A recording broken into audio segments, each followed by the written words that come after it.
Eu quero que você abra a sua Bíblia, por gentileza. Na carta de Paulo aos Filipenses, no capítulo 3, nós vamos ler os versículos 20 e 21. Se puder projetar aí na Nova Almeida atualizada, Filipenses 3. Vamos ler primeiro o verso 20, depois o 21. O apóstolo Paulo diz assim: pois a nossa pátria está nos céus, de onde também aguardamos o Salvador, o Senhor Jesus Cristo, o qual transformará o nosso corpo de humilhação para ser igual ao corpo da sua glória, segundo a eficácia do poder que ele tem, de até subordinar a si todas as coisas. Eu quero tomar esses dois versículos como o nosso trilho no qual nós vamos caminhar hoje. Quando eu olho para as Escrituras, para o Novo Testamento, eu vejo diferentes tipos e estilos de mensagens.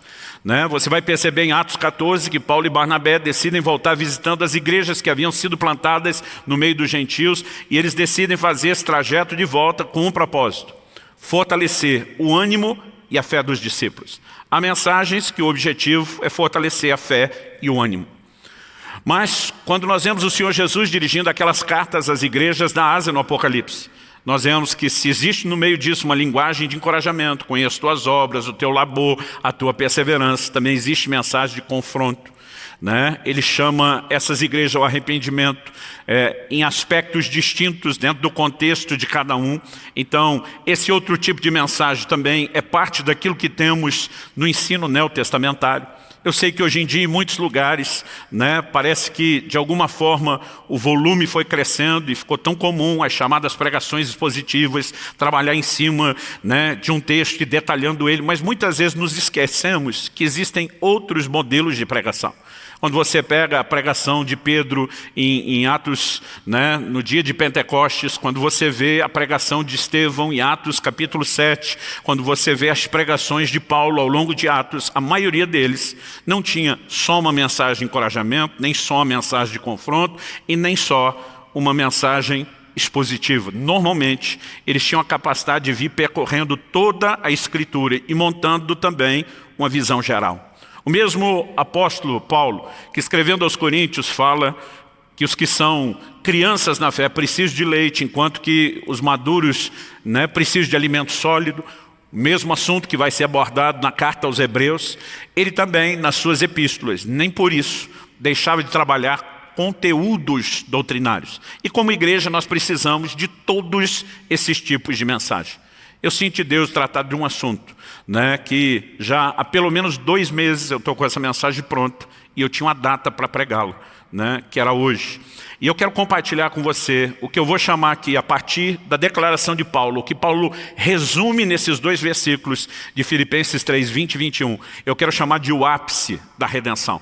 A palavra ápice significa clímax, significa apogeu, o ponto máximo, o cimo, o cume, o ponto mais alto. Pode colocar aí essa ideia também de desfecho, de conclusão. A obra da redenção está em andamento. Em Filipenses capítulo 1, versículo 6, Paulo diz: aquele que começou a boa obra em vós, há de completá-la até o dia de Cristo Jesus.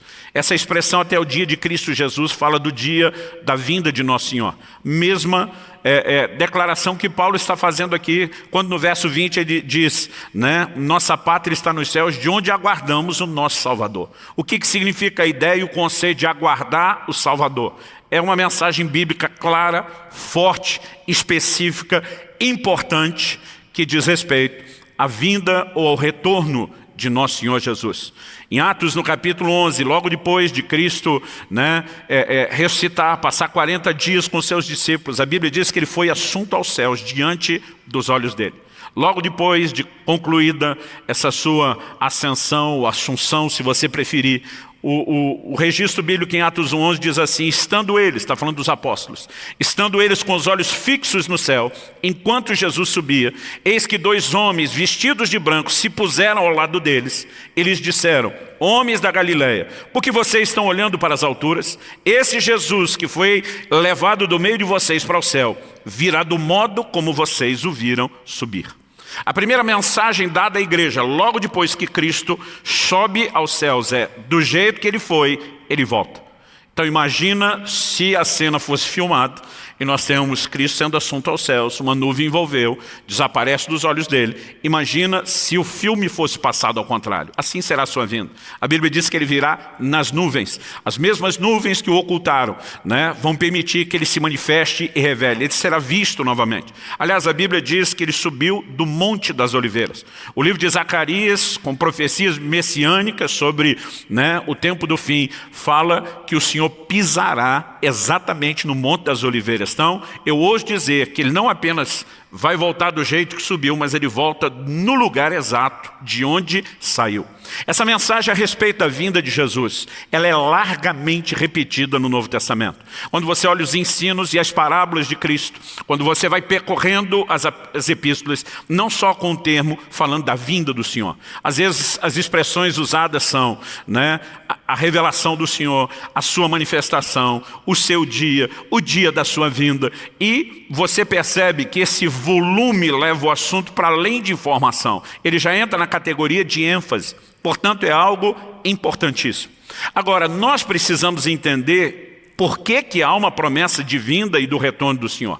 Porque é justamente por ocasião do seu retorno que aquilo que ele começou será concluído. A razão pela qual a Bíblia diz que nós estamos aguardando o Salvador não significa que não houve nenhuma expressão de salvação até agora, mas significa que o desfecho da salvação está reservado ao dia do seu retorno. E é muito importante que a gente entenda isso. Então, eu gostaria de começar, em primeiro lugar, abordando essa ideia de que a vinda de Jesus ainda está relacionada com a salvação. Vamos falar do desfecho da salvação. Eu quero explorar, em segundo lugar, a ideia de nossa pátria está nos céus. O que é essa pátria celestial, o lar que nos aguarda. Para só então, em terceiro lugar, falar dessa última ênfase que Paulo apresenta aqui em Filipenses 3, 20 e 21. Ele diz, quando fala a respeito de Cristo, né, vindo a quem aguardamos, e diz: o qual transformará o nosso corpo de humilhação para ser igual ao corpo da sua glória. Porque há uma necessidade que os corpos sejam transformados no dia da vinda de Jesus. Isso, na verdade, é o que nós podemos classificar como o desfecho, o ápice da redenção que está em andamento. Então, hoje, né, a intenção, a direção que eu tenho de Deus é compartilhar com vocês, que ainda que não necessariamente de uma forma extensa, nos ajude a montar um quebra-cabeça, nos ajude a entender começo, meio e fim, principalmente o fim, já começo e meio. A gente costuma falar mais disso do que do fim, do desfecho dessa obra de salvação. Então, é a respeito disso que eu quero que a gente converse. Há uma certa resistência da parte de alguns grupos atuais em relação ao assunto da vinda de Jesus. Quando eu era garoto, quando eu era criança, até ainda a fase de adolescência, se falava muito a respeito da vinda de Jesus. Se pregava muito nas igrejas, se cantava a respeito dessas coisas. Por alguma razão esse assunto começou, né, a ser colocado de lado, e eu diria que chegou ao ponto de ser quase que abandonado e esquecido. Alguns exageros talvez contribuíram, porque muita gente, né, resolveu colocar na Bíblia um versículo que não está lá. 1000 passará, 2000 não chegará. Né? Muita gente ouviu isso e jurava que estava na Bíblia, de tanto que ouvia falar. Então muita gente, quando se aproximou a virada, né, do milênio, começou a estabelecer datas para a vinda de Jesus, começou a estabelecer prazos, falar de determinados sinais, e como as coisas não aconteciam e nunca vão acontecer de acordo com a previsão de ninguém. Jesus diz que a respeito do dia da sua vinda, ninguém sabe o dia e a hora, nem os anjos no céu, nem mesmo o Filho. Embora particularmente acredito que Jesus falava da sua condição humana no momento, ele diz, mas somente o Pai. Né? Se isso sempre foi mantido em segredo, né, e parte do que nós podemos chamar do propósito é que o dia da vinda fosse mantido em segredo. Por quê? É só você ver, já 2000 anos de história se passaram, mas desde a primeira geração da igreja se aguarda a vinda do Senhor. Por quê? Porque ele queria que nós vivêssemos na iminência do seu regresso. Ele queria que nós vivêssemos ansiando e aguardando algo que a gente não sabe quando vai acontecer. Outro dia alguém falou, eu não consigo entender essa lógica. Falei, troca o assunto da vinda do Senhor pelo dia da morte e o dia da partida. Você não sabe quando vai acontecer. Alguém disse que todos nós estamos numa fila com a senha na mão, esperando chegar a vez e o número ser chamado. E a verdade é que em algum momento, né, nós seremos chamados. Alguém também disse que esse é o único tipo de fila que ninguém briga pelo primeiro lugar, aliás, faz questão da vez, não fica à vontade, pode ir na minha frente. Mas a verdade é que vai acontecer. E nós não sabemos, salvo raras exceções que alguns parecem ser avisados pelo Senhor, nós não sabemos quando vai acontecer. Então, a gente tem que viver pronto. Se você me perguntar hoje, pastor Luciano, o senhor está pronto para partir? Pronto, não significa que eu queira partir nesse momento. O apóstolo Paulo dizia, eu quero partir e estar com Cristo, que é incomparavelmente melhor. Mas ele fala para os irmãos da igreja de Filipos, mas por causa de vocês, eu quero ficar mais tempo na carne, eu quero ser frutífero. Ele, em outras palavras, está dizendo, o céu pode esperar. Agora, o fato de estar pronto não significa que eu desisti da vida. Eu estou cheio de planos, eu quero poder fazer muita coisa para Deus, mas, né, eu ouvi, aliás, uma frase do Reinhard Bonk, antes dele partir, alguém dizia para ele, você não vai se aposentar, você já está com uma certa idade, ele dizia, eu quero ser que nem aquele Boeing na hora da decolagem, enorme, que no final da pista ele está na maior velocidade, eu quero dar o melhor de mim até o fim, o máximo possível. Eu sou desses que quero produzir, no entanto, eu preciso viver pronto. É uma orientação bíblica, né? E quando nós entendemos isso, talvez olhar para essa prontidão em relação à vinda do Senhor não seja nem um pouco diferente, talvez não, eu diria com certeza, não é nem um pouco diferente do que estar pronto para uma partida que nós não sabemos quando pode acontecer.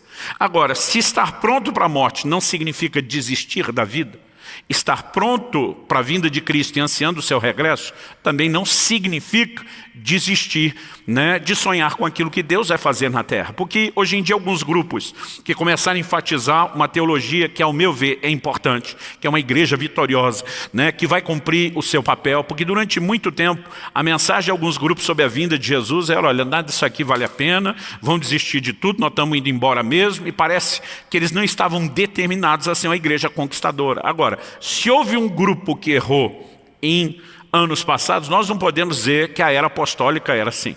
Enquanto eles estavam dizendo, nossa pátria está nos céus, de onde aguardamos um Salvador. O mesmo Paulo que dizia isso, dizia também, eu trabalhei mais do que todos os apóstolos. Aliás, quem entende o que é o retorno do Senhor, vai viver em função disso de tal maneira que até a sua produtividade será diferente. Quem está entendendo, diga amém. Então, de alguma forma, resgatar essa parte da verdade bíblica de uma igreja triunfante, fez com que alguns grupos jogassem fora a importância da vinda do Senhor. Quando falamos da vinda do Senhor, não se trata de desistência, de escapismo ou fuga, como dizem alguns, porque na verdade quem fez a promessa da vinda foi Ele. Então se existe algo errado em esperar a sua vinda, então a pessoa, consciente ou não, ela está dizendo que Deus é que se equivocou no plano. As mensagens bíblicas nos mandam viver aguardando o dia da vinda de Jesus. E nós precisamos entender o porquê disso. Então vamos fazer esse desenho rápido. Em primeiro lugar, nós falamos da ideia aí de que a salvação não terminou, ela apenas começou, né? Citei Filipenses 1:6, aquele que começou em nós a boa obra, há de terminá-la, há de concluí-la até o dia de Cristo Jesus. Em 1 Coríntios, capítulo 1, versículo 8, Paulo diz assim, Ele também os confirmará até o fim, para que vocês sejam irrepreensíveis no dia de nosso Senhor Jesus Cristo. Aliás, preste atenção lendo o Novo Testamento e você vai perceber o volume de informação que fala sobre a maneira que nós precisamos viver o tipo de conduta, relacionando isso com a vinda de Jesus, você vai se surpreender. 1 Tessalonicenses 5:23, né? E o Deus da paz santifique o vosso ser inteiro, por completo. Qual o ser inteiro? Ele diz, e o vosso espírito, e alma, e corpo, sejam conservados íntegros e irrepreensíveis até a vinda de nosso Senhor Jesus. Há uma salvação em andamento. Uma obra foi começada, ela ainda não foi concluída, ela será concluída por ocasião da vinda de Jesus. Ela começa com a sua primeira vinda e ela será concluída com o seu retorno. Um dia alguém me perguntou, pastor, me tira uma dúvida. Ele falou, às vezes eu estou lendo a Bíblia e quando eu leio sobre salvação, eu fico meio confuso sobre o tempo da salvação. Ele falou, tem textos que conjugam salvação no passado. Tem textos bíblicos que conjugam a salvação no tempo presente. Mas tem textos bíblicos que conjugam no tempo futuro. Isso é verdade. Em Romanos 8:24 a Bíblia diz, na esperança fomos salvos. O interessante é que ele está falando da esperança do que não terminou, mas ao mesmo tempo ele está dizendo fomos salvos. Em Romanos, no capítulo 5, no versículo 10, ele diz que nós seremos salvos. A mesma Bíblia diz que fomos, diz seremos. Em 1 Coríntios 1,18, Paulo diz que nós somos, tempo presente, salvos. Aí ele falou, eu fico confuso, qual é o tempo certo? Eu falei, todos eles. Ele falou, não, pastor, tem que ser um ou outro. Eu falei, um ou outro se você pensasse que a salvação acontece num único momento. Se você entende que ela é um processo e que uma parte já aconteceu, ela é passado. Uma outra parte ainda está acontecendo, essa outra parte é presente. E uma outra parte ainda vai acontecer, essa última é futuro. Salvação, porque é um processo. Ela tem o tempo passado, o tempo presente e o tempo futuro. É por isso que na teologia se repete comumente uma frase onde a gente diz, fomos salvos, estamos sendo salvos e seremos plenamente salvos. Quando a gente entende esse desenho, é mais fácil compreender essa progressão, né, de que o desfecho da salvação vai acontecer na vinda de Jesus. Hebreus capítulo 9, versículo 28 diz, assim também Cristo, tendo se oferecido uma vez por todas para tirar os pecados de muitos. Quando isso aconteceu? Na sua primeira vinda. Então assim também Cristo, tendo se oferecido uma vez por todas para tirar os pecados de muitos, aparecerá segunda vez, não para tirar pecados, mas para salvar aqueles que esperam por Ele. Então tirar pecados é o assunto que Ele veio resolver na primeira. No entanto, Ele vem salvar quem está esperando a sua vinda. Porque o que Ele começou tirando pecados na sua primeira vinda, tem desfecho na sua segunda. A obra da santificação, assim como a salvação, porque ela é um dos aspectos da salvação, ela também tem tempo passado, tem tempo presente e tem tempo futuro. E quando nós começamos a entender esse desenho, né, o reconhecimento de que há uma salvação em progresso, né, uma obra redentora em progresso, então nós começamos a compreender que existe algo a ser terminado. Antes de falar daquilo que precisa ser terminado, eu quero fazer uma breve menção sobre a pátria celestial. Porque Paulo, além de dizer que aguardamos o Salvador, né, ele fala, nossa pátria está nos céus. E aqui nós temos outro aspecto importante que não pode ser ignorado. No livro de Hebreus, no capítulo 11, na chamada Galeria dos Heróis da Fé, nós lemos o seguinte, eu vou ler dos versículos 8 a 10. Pela fé Abraão, quando chamado, obedeceu, a fim de ir para um lugar que deveria receber como herança, e partiu sem saber para onde ia. Quando Deus chama Abraão para sair do meio dos seus familiares, Ele diz, vai para uma terra que eu te mostrarei. Olha que coisa interessante. O Senhor está dizendo para ele, enquanto você vai, eu vou sinalizando. E esse chamado diz respeito a Canaã. Agora o texto continua e diz assim, pela fé, peregrinou na terra da promessa, como em terra alheia, habitando em tendas com Isaque e Jacó, herdeiros com ele da mesma promessa. O que você lê de forma clara em Gênesis é só a promessa de Canaã. Essa era a terra prometida. Mas quando chega na terra prometida, a Bíblia diz que ele peregrinou por ela, não apenas sua geração, mas tanto Abraão, Isaque seu filho, Jacó seu neto, todos viveram dessa forma. E aqui ele toma algo que não é explícito no Velho Testamento. Ele toma como uma mensagem figurada e diz o seguinte, porque Abraão aguardava a cidade que tem fundamentos, da qual Deus é o arquiteto e construtor.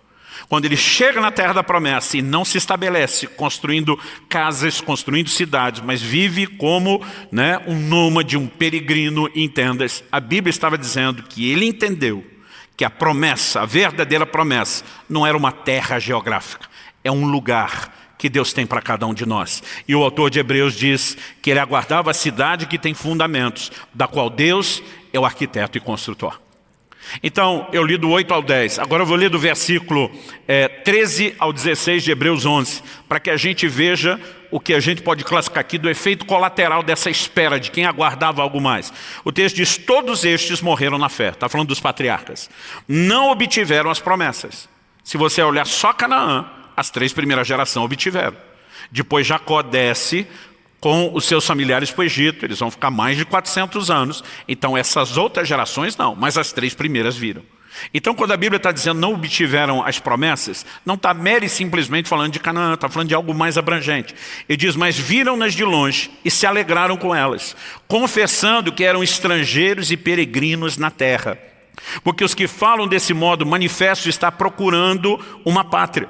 E se na verdade se lembrasse daquela de onde saíram, teriam oportunidade de voltar, mas agora desejam uma pátria superior, isso é, celestial. Por isso Deus não se envergonha deles de ser chamado seu Deus, porque lhes preparou uma cidade. Quem está entendendo, diga amém.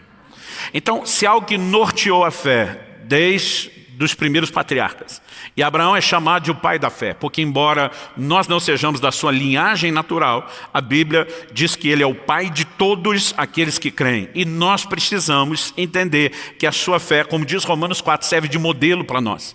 Havia um posicionamento onde, mesmo vivendo um aspecto terreno do cumprimento da promessa, ele dizia: eu não ouso limitar o que Deus tem para a minha vida, só esse aspecto momentâneo e terreno. Eu vou olhar e enxergar aquilo que é eterno. Aliás, o apóstolo Paulo diz em 1 Coríntios que se é só para essa vida que esperamos em Cristo, nós somos de todos os homens os mais dignos de lástima. Uma outra versão diz os mais infelizes. Muitas vezes eu percebo um evangelho nesse tempo de modernidade ou pós-modernidade que parece enfatizar apenas uma qualidade de vida melhor aqui na terra. Gente, se existe bênção de provisão, de proteção, de cura, de intervenção, é lógico que nós vamos crer e buscar isso, mas nós não podemos fazer do que era efeito colateral o propósito. O verdadeiro propósito da minha e da sua fé é único. Em 1 de Pedro 1,9, a Bíblia diz: aguardando o fim da vossa fé, o objetivo final, a salvação das vossas almas. Paulo estava dizendo, se é só para essa vida que esperamos em Cristo, nós somos os mais infelizes. Aliás, gente que de alguma forma cria essa fantasia, né, de que parece que vai encontrar o paraíso aqui, costuma se frustrar. O apóstolo Paulo diz, de uma forma muito clara em Romanos no capítulo 8, as aflições desse tempo presente não podem se comparar com a glória que será manifesta em nós. Ele está dizendo, porque nós aguardamos algo muito melhor do que o que podemos experimentar em Deus aqui. Tem algo muito melhor nos aguardando. Ele está dizendo, nós vamos aguentar o tranco, nós vamos aguentar a perseguição, nós vamos aguentar provas e tribulações, não vamos desistir de Jesus. Agora, acredito que a razão pela qual a fé de muita gente hoje em dia é frágil é porque eles não vivem em função do que a Bíblia chama de uma viva esperança. Eles não estão sendo movidos pela eternidade. Eles não estão de olho naquilo que nos aguarda. Em 1 de Pedro, no capítulo 2, no versículo 11, a Bíblia nos chama de peregrinos e forasteiros. Da mesma forma como Abraão, né, Isaac, Jacó e os patriarcas agiam, se comportavam como nômades. Eles estavam dizendo, nós estamos aqui de passagem, vamos usufruir disso, vamos impactar o lugar onde passamos da melhor forma possível, mas esse não é o nosso lugar de permanência. Quem está entendendo, diga amém. E quando você olha para o ensino bíblico, começando de Jesus, a oração de Cristo, a oração sacerdotal de João 17, ele diz o seguinte, orando ao Pai pelos seus discípulos, eu lhes tenho dado a tua palavra e o mundo os odiou, porque eles não são do mundo como também eu não sou. Não peço que os tires do mundo, mas que os guardes do mal. Eles não são do mundo como também eu não sou. Santifica-os na verdade, a tua palavra é a verdade. A orientação bíblica sobre a gente não estar enraizado, preso às coisas dessa terra é muito clara. Mas de alguma forma nós começamos a criar adaptações no Evangelho.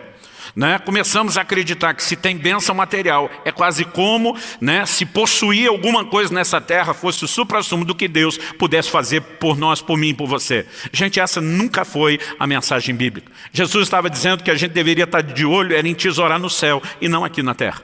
Eu comentei isso dias atrás aqui de um irmão que um dia falou para mim, pastor, eu te admiro, você é uma pessoa tão sem ambição. Eu falei, você está enganado, filho, nossas ambições são diferentes. Você ambiciona construir algo terreno, eu estou ambicionando construir algo eterno. Então, não acredito que Deus estava querendo que nós não tivéssemos ambições. Ele queria as ambições corretas e diz, junte tesouros no céu. Quando eu e você partimos dessa terra, nós não vamos levar nada conosco. A Bíblia diz, nada trouxemos para esse mundo e nada daqui podemos levar. Não importa as tentativas dos faraós ao longo da história de ser enterrado com muitos tesouros. Os tesouros, né, foram sendo descobertos, foram, né, usufruídos por outros, nunca os acompanharam. Certa ocasião visitei o Museu do Cairo no Egito e pude presenciar apenas uma pequena parte, dos tesouros que foram descobertos na tumba do faraó Tutankhamon, ou Tutankhamon para alguns, para facilitar, eu chamei de Tuta, né, como se fosse um amigo. Agora, É impressionante aquilo tudo. Gente, não vai, ninguém leva junto. Agora, sabe qual a única coisa que você vai levar quando partir? O livro de Apocalipse diz no capítulo 14, no versículo 13, bem-aventurados aqueles que agora morrem no Senhor, para que descansem das suas obras, porque as suas obras os acompanham. A única coisa que eu e você levaremos dessa terra, quando apresentarmos-nos diante de Deus, é aquilo que nós fizemos, principalmente para Ele, em prol do reino de Deus. Então, nós precisamos voltar a ser a igreja que tinha essa mentalidade. Você olha o livro de Atos, os caras eram proibidos de pregar o nome do Senhor, eram presos, açoitados, eram mortos, e ninguém parava, porque de alguma forma eles estavam olhando e dizendo, produzir impacto nessa vida não é estar amarrado a ela, é construir a eternidade, é trazer a mentalidade do céu, é ser movido pela eternidade. Paulo, escrevendo aos Coríntios, ele diz em 1 Coríntios capítulo 7, versículos 30 e 31, ele diz, mas também os que choram, sejam como se não chorassem, os que se alegram, como se não se alegrassem, os que compram, como se nada possuíssem, e os que se utilizam desse mundo, como se não fizessem uso dele, porque a aparência desse mundo passa. O que significa possuir como se não possuísse? Deus não está dizendo que você não pode ter posse, mas Ele está dizendo, não se prenda, não viva preso a essas coisas. A gente se utiliza do mundo. Trazemos o nosso sustento, né? Podemos usufruir uma boa vida, mas ele diz, seja como se não utilizasse. Em outras palavras, que o seu coração esteja nisso. Por quê? Porque precisamos ter uma mentalidade de produzir impacto, viver da melhor forma possível, mas de não nos prendermos nesse lugar. Quem está entendendo, diga amém. Outro dia uma pessoa veio fazer chacota sobre o fato de eu estar falando, né, de partirmos para o céu. Ele chegou para mim e falou, o senhor sabe que no fim das contas não vai morar no céu. Eu falei, como é que é? Eu falei, Paulo diz, nossa pátria está nos céus. Paulo diz, eu quero partir e estar com Cristo. E você vai dizer que não existe. Ele falou, não, eu só quero dizer que o céu vai mudar de lugar e vir para a terra. Ele estava citando Apocalipse 21, 2, que diz, vi também a cidade santa, a nova Jerusalém, que descia do céu, da parte de Deus, preparada como uma noiva enfeitada para o seu noivo. Eu falei, criatura, deixa eu te dizer uma coisa, quando eu falo do céu, não estou falando de geografia. Quando eu era criança, eu ficava em crise, porque eu pensava, o meu céu está nessa direção, mas o céu do japonês está na outra, na direção oposta. Aí eu ficava perguntando, onde que está o céu? A Alissa, minha filha, quando tinha 3 anos de idade, viajou pela primeira vez de avião, pediu para a Kelly que queria sentar na janela. E a Kelly via ela olhando para fora, depois, né, que o avião tinha decolado. Acho que imaginou que ela estava só admirando as nuvens. Ela falou, mãe, onde está? Ela falou o quê? Ela falou, Jesus. Não estou vendo Jesus, nem a casa dele, porque a criança ficava imaginando, ele está no céu. Ela diz, agora eu estou no céu, será que eu vou ver? Eu falei, eu não estou falando de um lugar geográfico. A palavra de Deus fala a respeito dessa cidade que tem fundamentos, a Nova Jerusalém, da qual Deus é o arquiteto e construtor. E quando chegar o momento de desfrutarmos dela, a Bíblia diz, ali não haverá mais dor, não haverá morte, não haverá maldição. Deus enxugará dos olhos toda lágrima, não haverá lembrança das coisas passadas. Eu falei para ele, criatura, eu não estou falando de um lugar geográfico. Não importa se essa dimensão extraordinária descerá e se estabelecer na terra. É lógico que isso vai acontecer. A Bíblia diz que no desfecho de todas as coisas com a vinda do Senhor, Ele vai destruir céus e terra, Ele fará novos céus e nova terra, haverá uma redenção plena que alcança não só o homem, mas toda a natureza. Mas falei para ele, quando estou falando a respeito do céu, não diz respeito ao nível de altitude onde o lugar está, mas de uma dimensão eterna, onde viveremos a plenitude daquilo que Deus tem para nós. Quem está entendendo, diga amém aí. Então, quando você entende uma salvação em andamento, que envolve esse desfecho de um lugar como destino, você precisa entender por que é que na vinda do Senhor é que haverá essa mudança. E por que Paulo está mencionando que Ele vai transformar os corpos da nossa humilhação para ser igual ao corpo da sua glória. Em Romanos, no capítulo 8, ele fala a respeito de sermos glorificados. Depois de dizer que as aflições do tempo presente não podem se comparar com a glória que em nós será manifesta, ele também usa a expressão que nós seremos glorificados. Esse termo na teologia nós usamos para falar da transformação que aguarda os nossos corpos. Então vamos ver o que é que a Bíblia diz a respeito disso.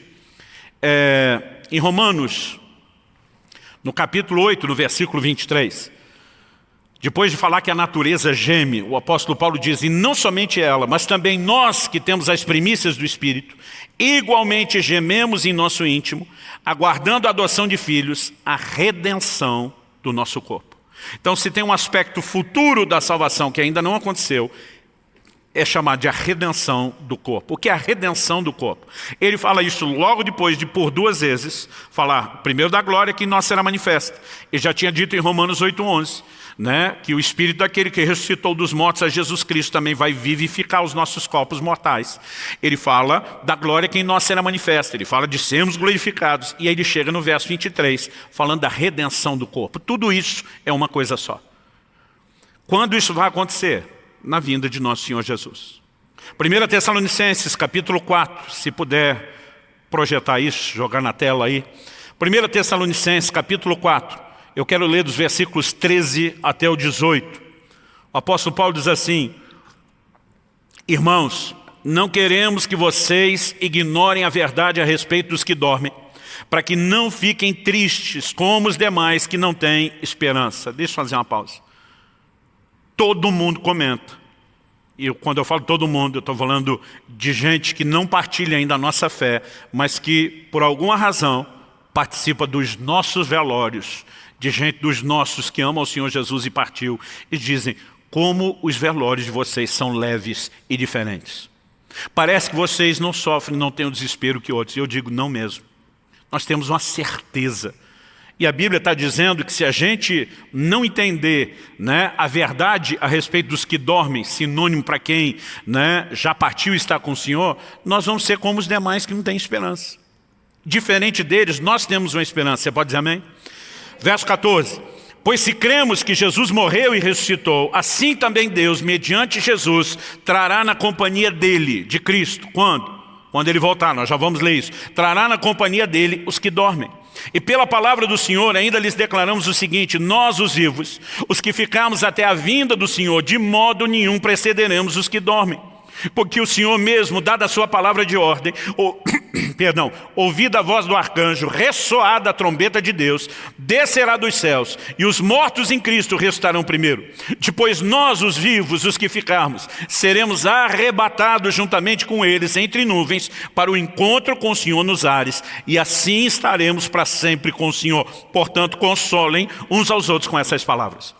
Paulo dizia, um crente não pode ser como os demais que não têm esperança. Eles conversavam e falavam dessas verdades desde o início da fé de cada um. E por alguma razão nós temos crentes hoje em dia que nem sabem que vai acontecer uma ressurreição dos mortos no final.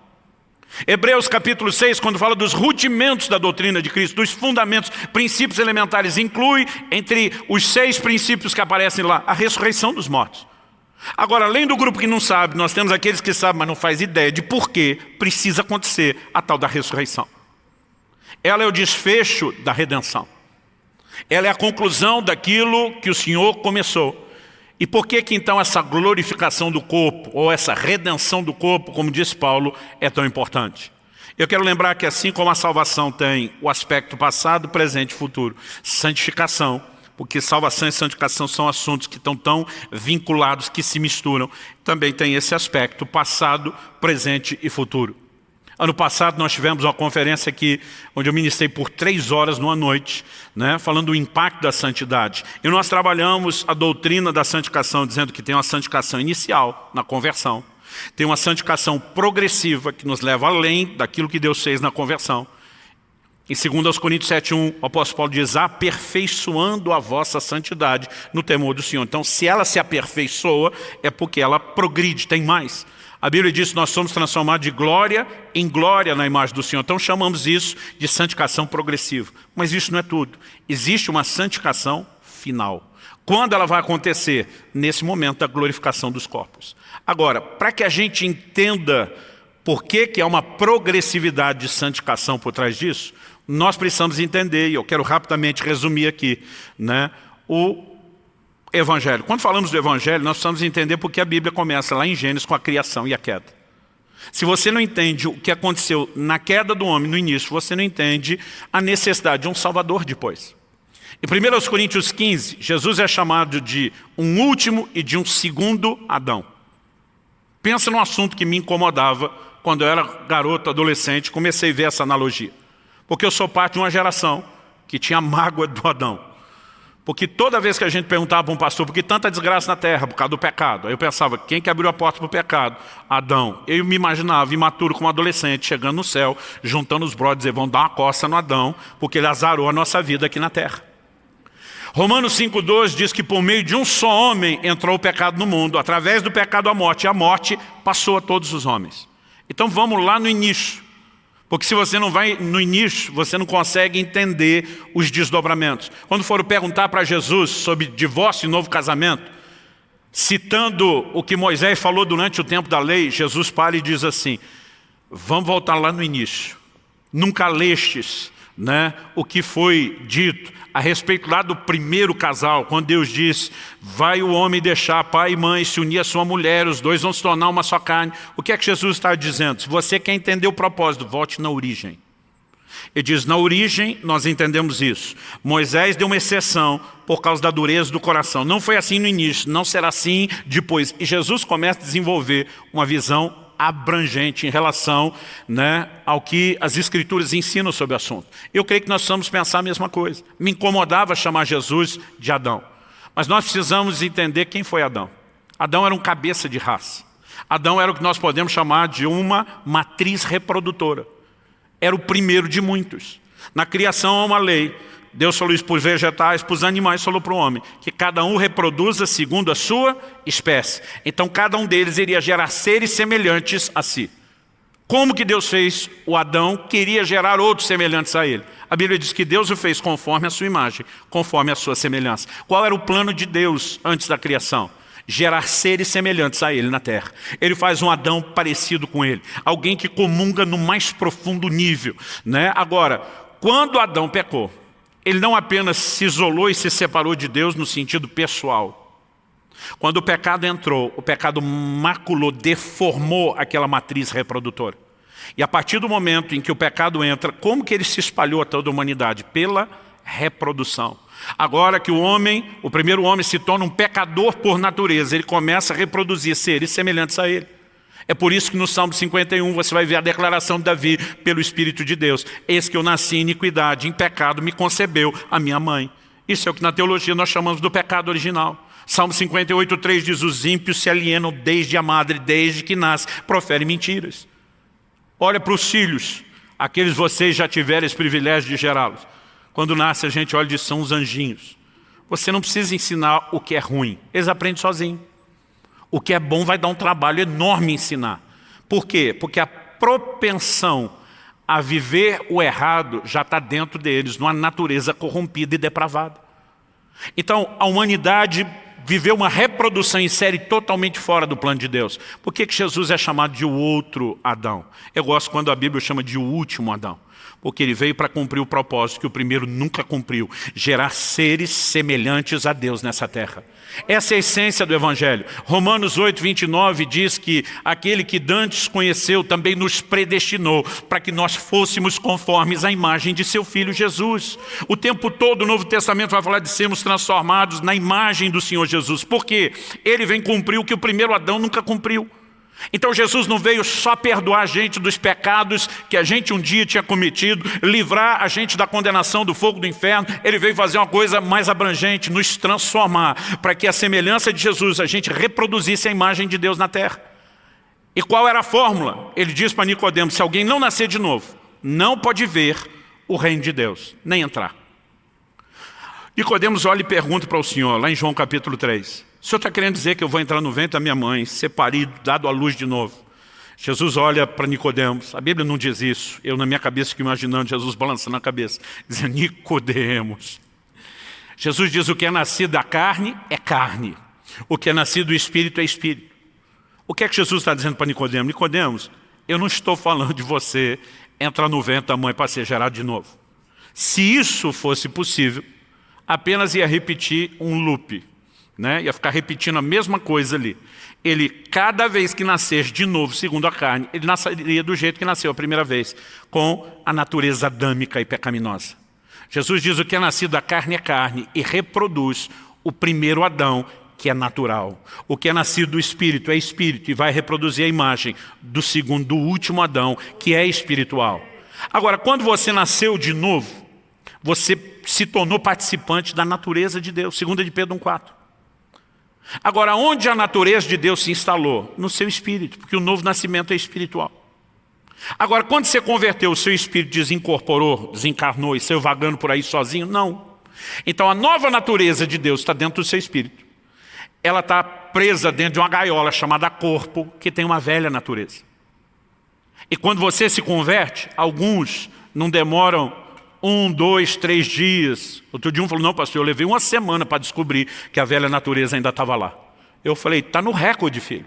A maioria de nós vai descobrir que apesar de viver mudanças drásticas, o anseio e o desejo por coisas erradas ainda está lá.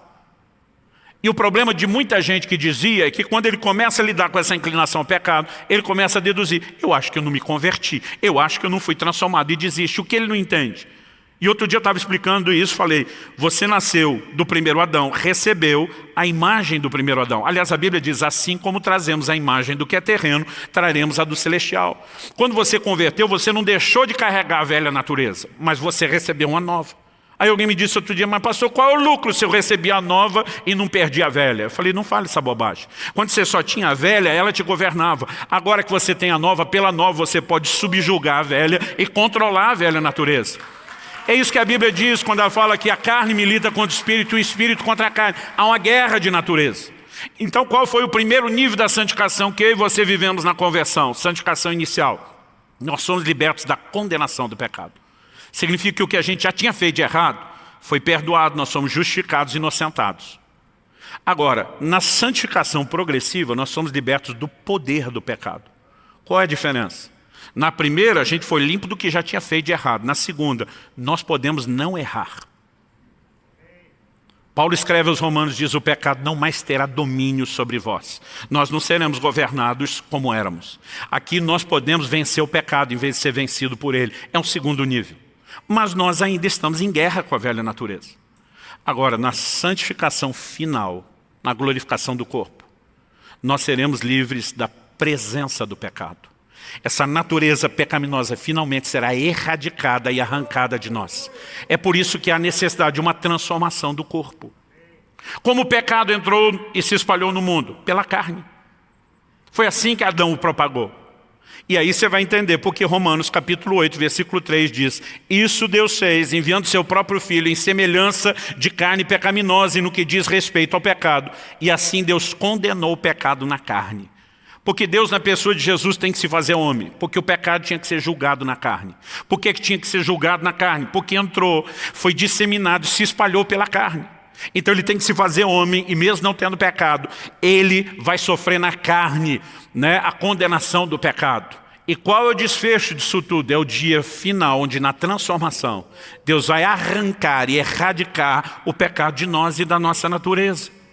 E é aí que nós vamos entender 1 Coríntios, capítulo 15, logo depois do versículo 45 ao 49, falar do primeiro e do último Adão, de trazer a semelhança de Jesus. Nós chegamos no verso 50, eu vou ler do 50 ao 54, eu peguei vocês de surpresa, mas se der, projeta esse texto também. 1 Coríntios 15, 50 a 54, pelo jeito não peguei vocês de surpresa.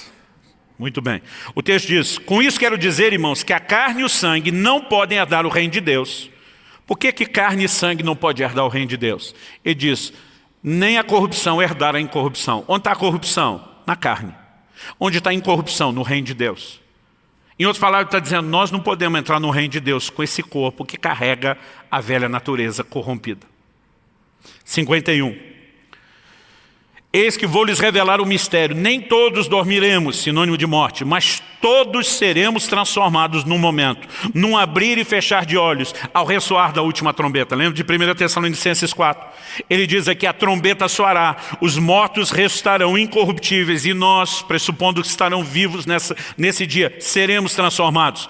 Porque é necessário que esse corpo corruptível se revista da incorruptibilidade e que o corpo mortal se revista de imortalidade. E quando esse corpo corruptível se revestir de incorruptibilidade, o que é mortal se revestir de mortalidade, então se cumprirá a palavra que está escrita, tragada foi a morte pela vitória. 1 Coríntios capítulo 15 diz que o último inimigo a ser vencido é a morte. Hebreus 10, 13 diz que Jesus está aguardando até que todos os seus inimigos sejam colocados debaixo do estrado dos seus pés. E o último é a morte. Um dia alguém perguntou, mas pastor, Jesus não venceu a morte quando ressuscitou? Eu falei, a dele. A nossa, ele vai vencer quando nós ressuscitarmos. Esse é o grande desfecho da redenção. Quando a morte que entrou por meio do pecado e se instalou, ela será removida.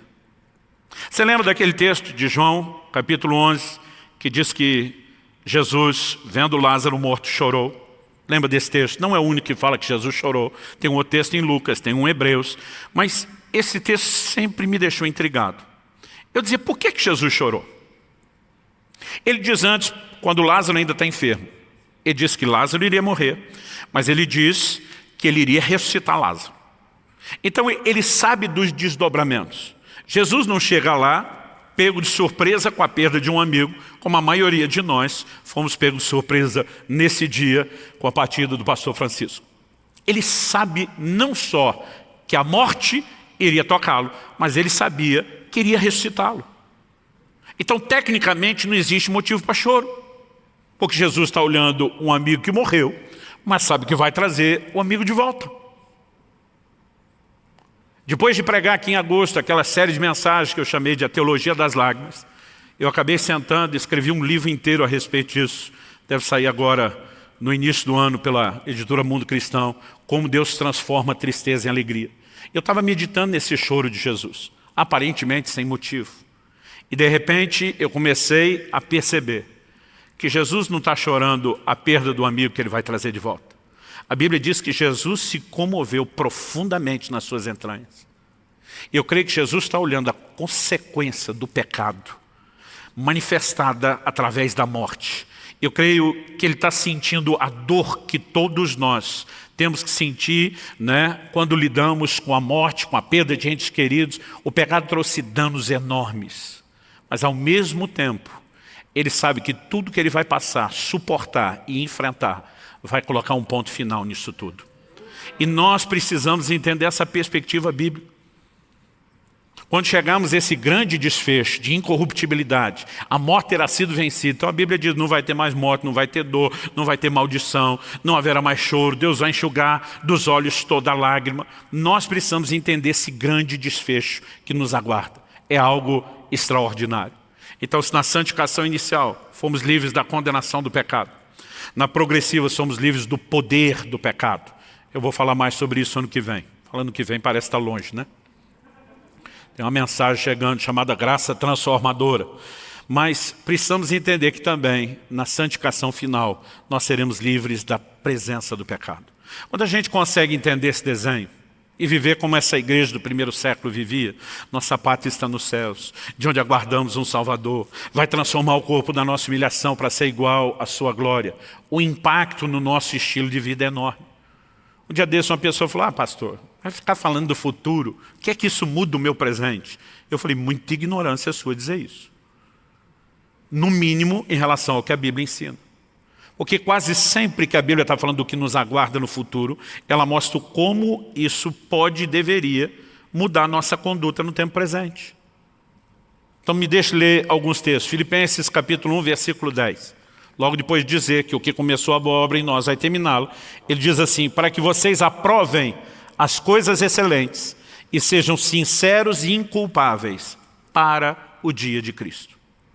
Eu gosto de dizer que a santificação progressiva é uma preparação para a vinda de Cristo, para a santificação final. Depois ele diz, o apóstolo João diz, lá em 1 João 3, versos 2 e 3, ele diz, amados, agora somos filhos de Deus. Mas ainda não se manifestou, troque manifestou aqui por um sinônimo, não se revelou. Ainda não descobrimos o que haveremos de ser. Irmão, pensa que coisa extraordinária.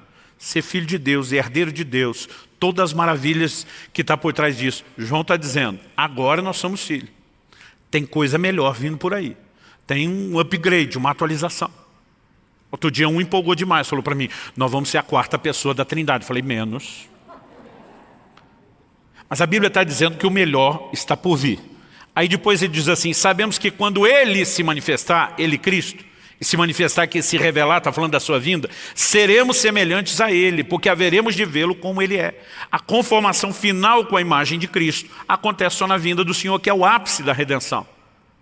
Aí ele diz o seguinte: e todo o que tem essa esperança, nele purifica a si mesmo, assim como ele é puro. Quem entende que a sua vida é o desfecho de um projeto de redenção, entende o dano que o pecado trouxe, o que custou para Deus nos livrar dele, nos livrar pelo menos temporariamente, depois de forma progressiva andando em vitória, até esse desfecho onde o pecado será erradicado. Ele consegue entender o propósito de pureza de Deus e diz: não preciso aguardar o dia final da plena santificação para então começar a levar as coisas a sério. A Bíblia diz: purifica-se a si mesmo, assim como ele é puro. Quem tem nele essa esperança, que o grande projeto de Deus é que nós sejamos semelhantes a ele, e por mais que não sejamos perfeitos nessa vida, nós temos que chegar naquele dia final o mais perto possível desse lugar de perfeição. Por último lugar, 2 de Pedro, capítulo 3, e aqui eu já estou concluindo. Eu vou ler dos versículos 11 a 13. Uma vez que tudo será assim desfeito, ele está falando da destruição da terra no formato como conhecemos e de uma restauração plena, inclusive na natureza. Porque, como eu disse antes, santificação não é só para o homem, né? A redenção não é só para o homem, é para toda a criação. Ele diz: uma vez que tudo será assim desfeito, vocês devem ser pessoas que vivem de maneira santa e piedosa, esperando e apressando a vinda do dia de Deus. Eu vou repetir, não, na verdade, mais do que repetir, eu vou pedir para você repetir comigo. Diga comigo o seguinte: vocês devem ser pessoas... Não, com empolgação, gente. Levanta o volume aí, né? E diga de novo aí. Vocês devem ser pessoas que vivem de maneira santa e piedosa, esperando e apressando a vinda do dia de Deus. Depois ele diz assim: por causa desse dia, os céus incendiados serão desfeitos, os elementos se derreterão pelo calor. Nós, porém, segundo a promessa de Deus, esperamos novos céus e nova terra, nos quais habita a justiça. Então, alguém me diz: pastor, é possível apressar o dia da vinda do Senhor? Falei: de acordo com a Bíblia, sim. Mas não tem um dia e hora certo, no sentido de um Deus presciente, que já conhece o que vai acontecer, sim. O que nós precisamos questionar é o que é necessário para que isso aconteça. Jesus nos apresentou um paralelo que muitas vezes é ignorado. Ele diz que assim como foi nos dias de Noé, assim também será nos dias da vinda do Filho do Homem. Nós temos um paralelo. A pergunta é: o dilúvio tinha data marcada para acontecer? Não. Eu aprendi quando criança, na escola bíblica dominical. Só crente raiz que frequentou a escola bíblica dominical. A maioria hoje não sabe nem o que era isso, né? Eram as nossas classes onde a gente se reunia para aprender Bíblia antes do culto. Porque a gente entendia que só o culto não era suficiente para toda a carga doutrinária necessária. E eu aprendi quando criança, que quando Gênesis 6,3, Deus diz que os dias do homem serão 120 anos antes de anunciar o dilúvio, que então Noé tinha 120 anos para terminar a arca. Essa conta não fecha. Porque a Bíblia diz que Noé tinha 500 anos quando gerou seus filhos. Deus fala com ele em algum momento depois do ano 500 da sua vida, nós não sabemos qual. Mas seus filhos já tinham nascido. O dilúvio foi no ano 600 da sua vida. Você não tem os 120 anos. Quando Deus diz, os dias do homem serão 120 anos, o texto diz assim: meu espírito não agirá para sempre no homem, porque é carnal. O homem vivia até antes do dilúvio quase 1 milênio. Nós temos várias pessoas nas genealogias do início que passaram dos 900 anos.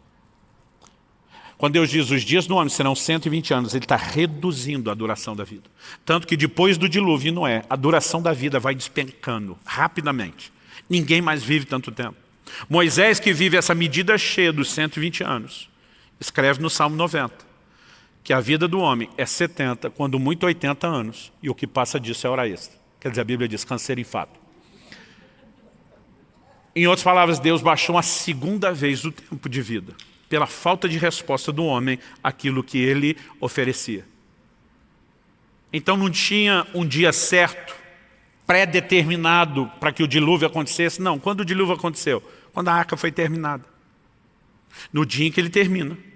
No dia em que tanto as pessoas seriam salvas como os animais entraram. A Bíblia diz que Deus fechou a porta e o dilúvio começou.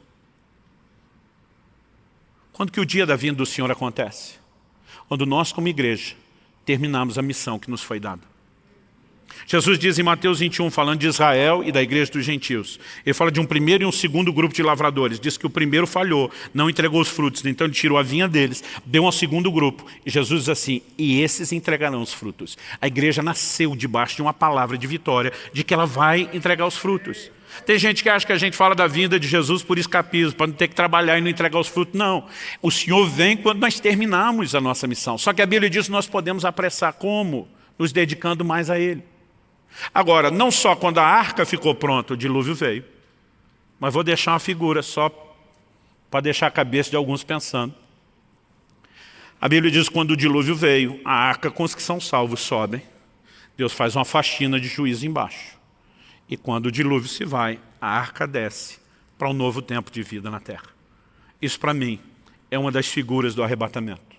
A igreja sobe, Apocalipse fala de um juízo nessa terra e a igreja volta depois. Eu sei que as pessoas têm posições distintas com a cronologia dos eventos da vinda, quando é arrebatamento, quando é tribulação, e normalmente eu não costumo gastar tempo tentando dizer que isso é importante. Mas se existe uma coisa que nós precisamos entender, é que, embora o Senhor na sua presciência saiba o dia e a hora que nós vamos terminar, na nossa perspectiva, a Bíblia está dizendo que nós podemos apressar. Quem vive a verdadeira expectativa da vinda do Senhor não vai se trancar com a mentalidade escapista, vai viver para estabelecer o reino de Deus, sabendo que nós estamos aqui de passagem e o que conta é a eternidade. Isso norteou aquela primeira igreja que incendiou o mundo da época. Eu não aceito ver gente pregando hoje em dia e dizer que ficar esperando a vinda do Senhor vai paralisar a igreja. Se nós entendemos o que é isso, vai mudar completamente o nosso estilo de vida. E, aliás, banalizar o assunto da vinda de Jesus como se fosse uma coisa qualquer é demonstrar uma grande ignorância da doutrina bíblica, porque esse será o desfecho da redenção. Essa primeira igreja que trabalhava. Esse mesmo Paulo que dizia, nossa pátria está nos céus, que dizia, eu trabalhei mais do que os apóstolos. Eles também diziam o tempo todo uns para os outros, Maranata. Essa expressão vem do aramaico, Maranata, significa Nosso Senhor, vem. O tempo todo eles estavam dizendo, o Senhor voltará, nós podemos apressar a sua vinda, vamos dar o nosso melhor. Então, se eu e você entendemos o panorama da redenção, o que nos aguarda, nós não vamos nos prender àquilo que é terreno. Não significa que você não pode possuir, mas é possuir como se não possuísse. Não significa que você não vai usufruir do mundo, mas é como se não usufruísse. É estar completamente desapegado. É estar focado e movido pela eternidade e por esse grande desfecho glorioso que nos aguarda. Cada vez que eu penso, a redenção do corpo ainda não se estabeleceu plenamente, mas eu tenho recursos para vencer até lá. Meu coração se enche de ânimo, dizendo, quando o Senhor voltar, eu quero estar o mais perto possível daquele alvo, eu quero honrá-lo. Um dia eu e você vamos estar diante do Senhor. Se a gente juntou tesouro aqui, se a gente foi ou não foi gente famosa ou reconhecida, se a gente foi ou não foi gente culta, qualquer coisa que as pessoas possam valorizar demais até às vezes nessa vida, lá não vai ter importância nenhuma. O que vai fazer diferença é quando eu e você olharmos para trás e nos lembrarmos de toda a dedicação, mesmo em meio a provas e dificuldades. Tudo aquilo que empenhamos, às vezes com sangue, suor e lágrimas para servir o Senhor. A gente vai dar uma olhadinha para trás, a gente vai olhar para o sorriso no rosto de nosso Senhor, pronto a dizer, servo bom e fiel, entra no gozo do teu Senhor. E nós vamos dizer, valeu a pena, valeu a pena. Uma igreja que entende isso, vai se mover de uma forma diferente. Que Deus nos ajude a entender e corresponder com essas verdades em nome de Jesus. Você recebe essa palavra em nome de Jesus? Amém.